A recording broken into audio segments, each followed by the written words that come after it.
Okay. అలాగే రైతులు మా మీద బురద జల్లుతున్నారు. వైసీపీ హయాంలో రైతులకు అన్యాయం జరిగిందని చెప్పేసి కూడా బొత్స కొన్ని వ్యాఖ్యలు చేశారు. మరి వాటికి సంబంధించినయి? నేను ఇందాక చెప్పింది నిజంగానే 4 నెలలకు కూడా పడనే ఉన్నాయి. నేనే ప్రత్యక్ష ఉదాహరణ తెలుసు అది ఆ రోజు జరిగినాయి. తర్వాత మీకు రెండిటికి ఒక విపత్తు నివారణ కింద వాటికి డబ్బులు పెడతామన్నారు 3,000 కోట్లు. అది ఇవ్వాల. తర్వాత ఇన్సూరెన్స్ చేయలా. ఆ రోజున ఇన్సూరెన్స్ చేయకపోతే నష్టపోయారు. ఇన్సూరెన్స్ చేయలేదని చెప్పి చంద్రబాబు ఆ రోజు ప్రతిపక్ష నాయకుడు అసెంబ్లీలో ధర్నా చేస్తే ఆ రోజు అర్ధరాత్రి పడింది ఇన్సూరెన్స్ చేశారు.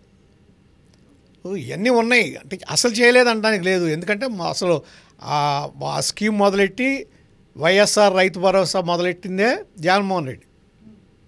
ఇచ్చారు, ఇవ్వలేదని అనటానికి లేదు, ఇచ్చారు. కాకపోతే ఎదుటి వాళ్ళు ఇస్తున్నప్పుడు ముందే అసలు అన్యాయం జరిగింది, దానికి రేపొద్దున అవసరమైతే ఎడిషనల్ ఫండ్స్ ఇవ్వచ్చు. దానికి కేటాయింపులే కదా, బడ్జెట్లో చేసిన ఏంటి కేటాయింపులు పెంచవచ్చు చాలకపోతే. అంతేగాని బొత్సాలాంటి సీనియర్ దీని మీద అప్పుడే ఏదో జరిగిపోయిందని విమర్శించాలి కాబట్టి విమర్శించడం కరెక్ట్ కాదు.